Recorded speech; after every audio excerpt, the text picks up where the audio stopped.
Selamat datang dan selamat bertemu kembali dalam pelajaran operating system konsep. Pada pelajaran sebelumnya kita sudah mempelajari mengenai storage. Ada hierarki dari storage, mulai dari case, register, sampai ke hard disk, SSD, magnetic tapes, dan lain sebagainya. Sekarang kita akan mempelajari mengenai input-output operation. Bagaimana cara kerja input-output operation? Oke. Storage is only one of many types of I/O device within computer. Jadi sebuah storage itu I/O device, tapi hanya salah satu dari sekian banyak I/O device yang ada di dalam komputer. Apa aja jadinya itu I/O device? Apa itu I/O device? Oke. Nah, I/O device ini adalah perangkat yang memberikan signal masukan dan juga menerima signal keluaran dari dalam komputer. Itulah sebabnya storage merupakan salah satu dari I/O device. Karena dari dalam storage, dari dalam media penyimpanan, ada data yang dimasukkan untuk diolah di dalam CPU, ada juga data yang setelah selesai diolah di dalam CPU, dikeluarkan dan disimpan kembali ke dalam storage atau media penyimpanan. A large portion of operating system code is dedicated to managing I/O, both because of its importance to the reliability and performance of a system and because of the varying nature of the device.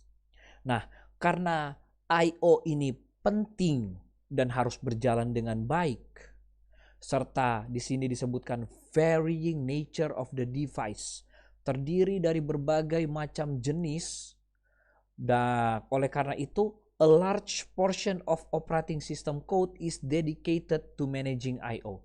Jadi ada sebagian besar dari coding di dalam OS yang dikhususkan hanya untuk mengelola input-output device. Ini penting karena I/O ini akan sangat mempengaruhi reliability and performance, kinerja dari sistem tersebut. Karena memiliki banyak jenis dan tipe dan fungsi, maka disebutkan di sini ada sebagian besar coding dari OS itu didedikasikan hanya untuk memanage I/O ini sendiri. Kemudian, a general purpose computer system consists of CPU and multiple device controllers that are connected through a common bus. Statement ini sudah pernah kita bahas di pelajaran yang paling pertama. Jadi semua alat-alat perangkat yang ada di dalam komputer, baik CPU dan perangkat I/O device lainnya, terkonek melalui device controller, dihubungkan ke common memory melalui common bus. Ini sudah kita bahas. Oke, mari kita lanjut. Each device controller is in charge of a specific type of device. Setiap device controller memiliki tanggung jawab tersendiri untuk mengelola perangkat-perangkat tertentu. A specific type of device. Jadi ada satu device controller untuk device tertentu. Oke? Nah, each device controller memaintain local buffer storage dan set of special purpose register. Oke? Ada dua hal, yaitu local buffer storage dan a set of special purpose register. Device control ini mengelola dua hal ini. Oke, ini istilah baru. Untuk saat ini kita ingat saja dulu, kita hafalkan. Nanti kita akan lihat dan kita akan bahas sepanjang pelajaran ini. Oke? Typically, operating system have a device driver for each device controller. Oke, kita sudah mengetahui mengenai device controller. Sudah kita sebutkan beberapa kali. Sekarang ada istilah baru, device driver. Oke, normalnya OS akan memiliki device driver untuk setiap device controller. Nah, mari kita berkenalan dengan apa ini device driver. Disebutkan setiap device controller memiliki device driver. Mengapa demikian? Oke. This device driver understand the device controller and present a uniform interface to the device to the rest of the operating system. Seperti yang sudah disebutkan sebelumnya, setiap device berbeda dengan device lainnya. Mereka memiliki sifat yang berbeda-beda, ada varying nature. Dan setiap device controller juga akan berbeda untuk setiap device. Jadi, bagaimana device controller ini berinteraksi dengan OS? Kita membutuhkan interface, sebuah antarmuka yang sesuai dengan device tersebut, yang memungkinkan device controller ini untuk berinteraksi dengan operating system. Jadi device driver ini di sini dikatakan understand, mengerti sifat alamiah atau nature dari device controller, sehingga device driver ini dapat menyediakan interface atau antarmuka yang seragam, uniform, antara device dengan OS, walaupun device itu beraneka ragam. Device driver inilah yang menjadi penerjemah perintah-perintah yang ada di dalam OS kepada setiap device yang ada. Jadi itulah fungsi dari device driver. Nah, sekarang kita akan melihat bagaimana cara kerja input-output device secara umum. Di samping ini ada diagram yang menggambarkan operasi dari input-output device. Mari kita jabarkan satu persatu. To start an input-output operation, the device driver loads the appropriate register within the device controller. Jadi ketika ada operasi terhadap input-output device,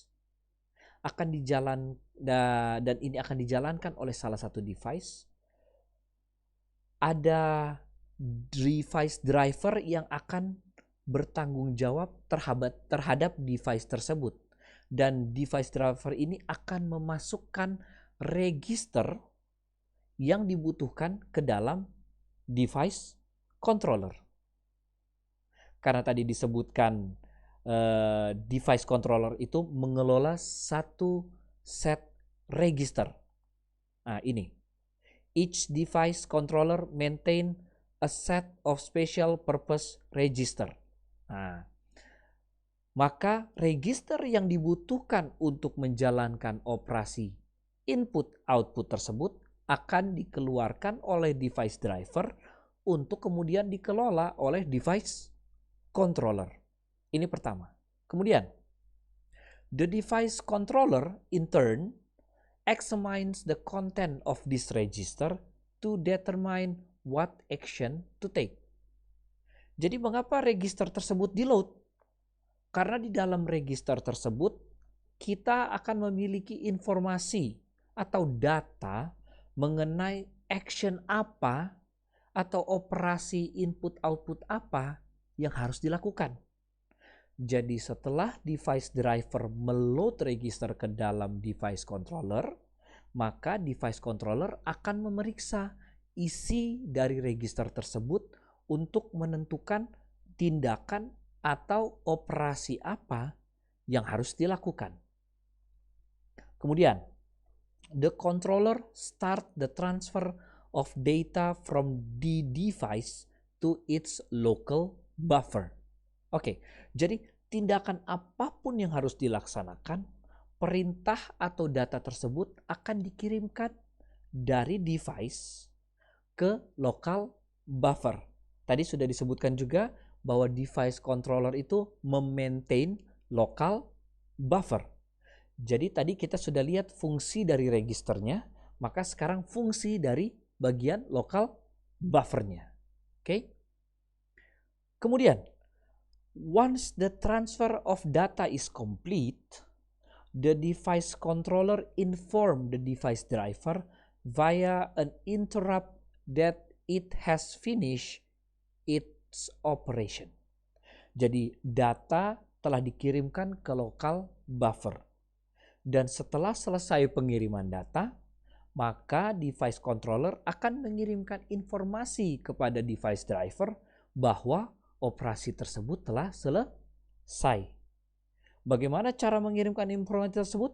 Informasi tersebut dikirimkan melalui interrupt. Saya sudah pernah jelaskan mengenai interrupt pada pelajaran sebelumnya.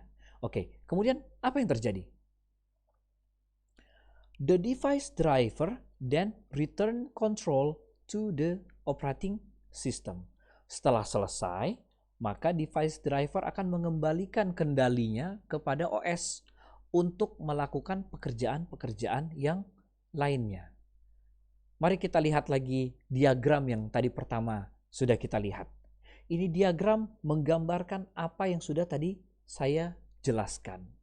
Di sebelah kiri ada CPU, di sebelah kiri atas, dan ada device di bagian kiri bawah, dan ada memori di bagian kanan.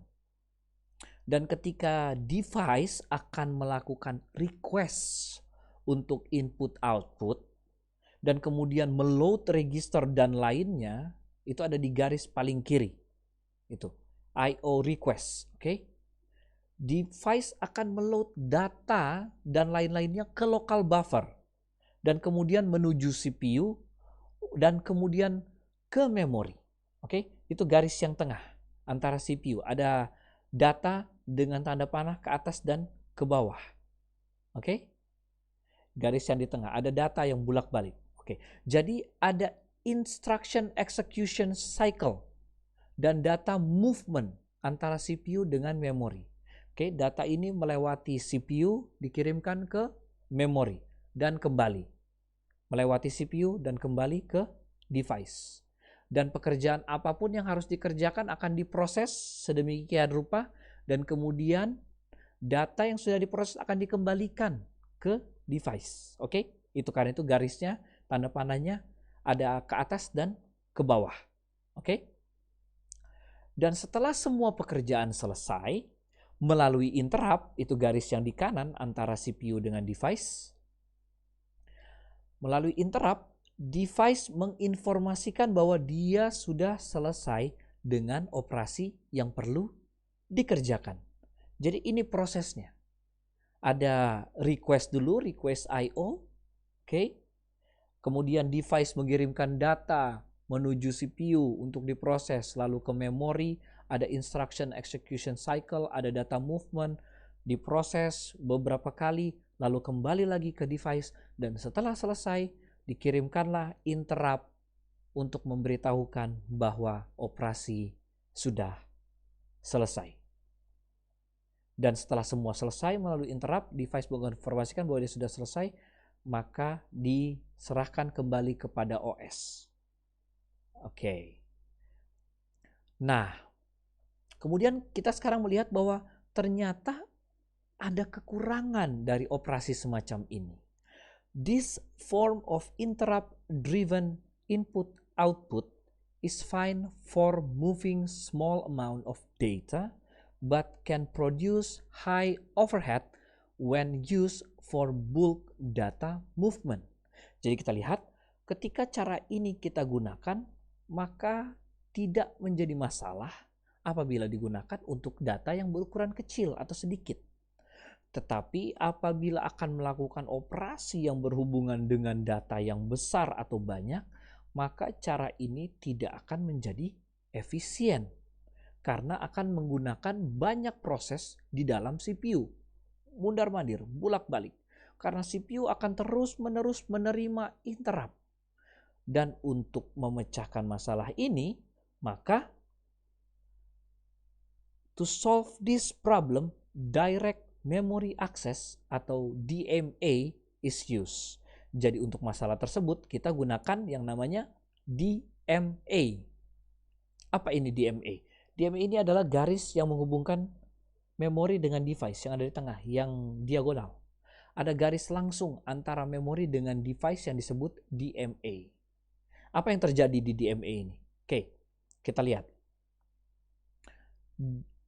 After setting up buffers, pointers, and counters for the I/O device, the device controller transfer an entire block of data directly to or from its own buffer storage to memory with no intervention by the CPU. Jadi walaupun disebut akses memori secara langsung atau DMA, tetapi di atas disebutkan after setting up buffers dan sebagainya. Jadi 3 prosedur pertama ini tetap dijalankan. Ada 3 tadi yang kita lihat, ada dari 5, ada 3 prosedur pertama ini kita jalankan. To start an I operation, the device driver loads the appropriate register within the device controller, and then in the device controller in turn examines the content of the register to determine what action to take, and then the controller start the transfer of data from the device to its local buffer. 3 hal ini dijalankan dulu, tetapi kemudian setelah 3 ini dijalankan, gantinya mengirimkan data melalui CPU ke memori, device secara langsung akan mengirimkan blok-blok data ke memori dari buffer storage-nya.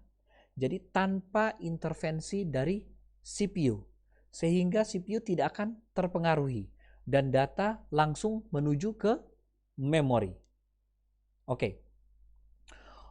Only one interrupt is generated per block to tell the device driver that the operation has completed. Jadi hanya akan ada satu interrupt untuk setiap blok yang dibutuhkan. Sedangkan dengan cara yang sebelumnya akan ada interrupt untuk setiap byte data yang dikirimkan.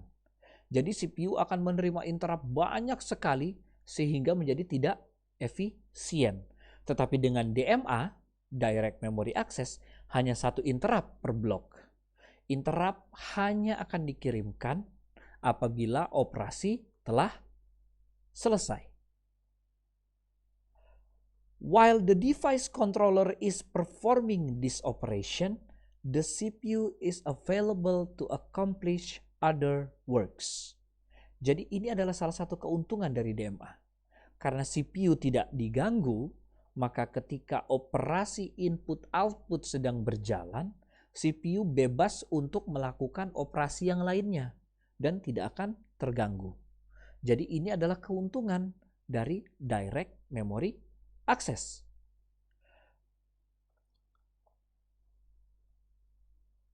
Jadi ini adalah bagaimana cara kerja atau operasi dari input-output. Dan ini juga adalah cara kerja atau operasi dari Direct Memory Access. Oke? Kalau kita lihat input-output pada umumnya melewati CPU, DMA ada jalur langsung dari device ke memori. Jadi saya harap Anda dapat memahaminya dan terima kasih. Sampai jumpa pada pelajaran berikutnya.